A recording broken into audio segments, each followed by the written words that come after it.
Hi అండి, GSN Tally ఛానల్కి స్వాగతం. ఎవరైతే అకౌంటింగ్ ఫీల్డ్లోకి రావాలనుకుంటున్నారో వాళ్ళ కోసం ఈ వీడియో అయితే చేస్తున్నాం. అలాగే టాలీ కొత్తగా నేర్చుకోవాలి అనుకుంటున్న వాళ్ళకి కూడా ఈ వీడియో అనేది మనం చేస్తున్నాం. అయితే టాపిక్ చేసే ముందు మన ఛానల్ సబ్స్క్రైబ్ చేయండి. ఇక టాపిక్ విషయంలోకి వెళ్ళినట్లయితే ఈరోజు మనం స్టాక్ ఇన్వెంటరీ ఎలా చేయాలి అనే దాని గురించి మనం తెలుసుకుంటున్నాం. ఈ టాలీ చేయాలనుకుంటే ముందుగా మనం టాలీ ఓపెన్ చేసినట్లయితే తర్వాత మీ యొక్క కంపెనీ ఏదైతే ఉందో ఆ కంపెనీ ఓపెన్ చేయండి. అందులోకి వెళ్ళిన తర్వాత క్రియేట్ అనే ఆప్షన్ ఉంటుంది. ఆప్షన్లోకి వెళ్ళి క్లిక్ చేయండి. తర్వాత ఇన్వెంటరీ మాస్టర్స్లో స్టాక్ ఐటమ్స్ అనే ఆప్షన్ ఉంటుంది, అది క్లిక్ చేయండి. స్టాక్ ఐటమ్ ఆప్షన్ క్లిక్ చేసిన తర్వాత నేమ్ అనేది మెన్షన్ చేయవలసి ఉంటుంది.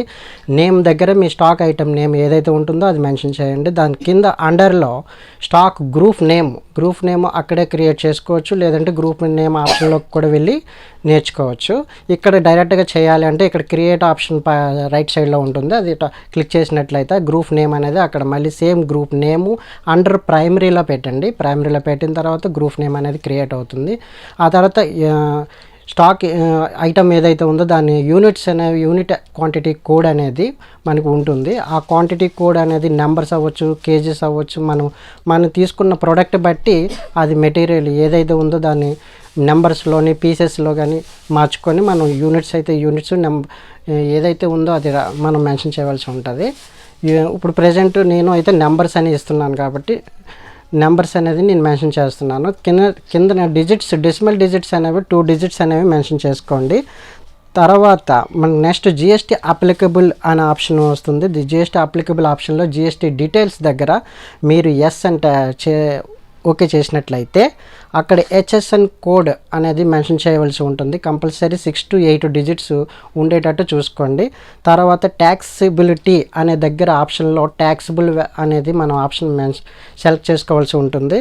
రెండోది ట్యాక్స్ టైప్ అంటే రేట్ ఆఫ్ ట్యాక్స్ ఏదైతే ఉందో అది మనం ఇంటిగ్రేటెడ్ ట్యాక్స్ అనే దగ్గర మన ప్రోడక్ట్ ఏ ఐటమ్ రేట్లోకి వస్తుందో ఆ రేట్ తాలూకా పర్సంటేజ్ అయితే 12 అయితే 12, 18 అయితే 18, 5 అయితే 5 మీ రేట్ తాలూకా ట్యాక్స్ ఆఫ్ రేట్ ప్రోడక్ట్ తాలూకాది ఎంతైతే ఉంటుందో అది మెన్షన్ చేయండి.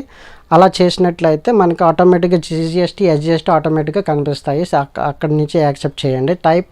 నెక్స్ట్ ఆప్షన్లోకి వెళ్ళినప్పుడు టైప్ ఆఫ్ సప్లై అనేది గూడ్సా సర్వీసా అనే 2 ఆప్షన్స్ కనిపిస్తాయి. మీరు గూడ్స్ అయితే గూడ్స్ అని పెట్టండి, సర్వీస్ అయితే సర్వీస్ అని మీ కంపెనీ తాలూకా ప్రొడక్ట్స్ బట్టి మీరు గూడ్సా సర్వీసా అనేది సెలెక్ట్ చేసుకోవాల్సి ఉంటుంది. ఆ తర్వాత ఫైనల్గా యాక్సెప్ట్ అనేది కంప్లీట్ చేయవలసింది. దీంతో స్టాక్ క్రియేషన్ అనేది కంప్లీట్ అవుతుంది. అది ఎలా చెక్ చేసుకోవాలంటే మనం మెయిన్ పేజ్లోకి వెళ్ళిన తర్వాత మనకి చార్ట్ ఆఫ్ అకౌంట్ అనేది ఉంటుంది. అందులో క్లిక్ చేసినట్లయితే ఇన్వెంటరీ మాస్టర్స్లో స్టాక్ ఐటమ్స్ అనే ఆప్షన్ క్లిక్ చేసినట్లయితే మనకి మనం ఏదైతే క్రియేట్ చేసామో స్టాక్ గ్రూప్ నేమ్ కానీ స్టాక్ ఐటమ్ నేమ్ కానీ మనకి డిస్ప్లే అవ్వడం జరుగుతుంది. Thank you so much. ఈ వీడియో నచ్చినట్లయితే లైక్ చేయండి, షేర్ చేయండి, సబ్స్క్రైబ్ చేయండి.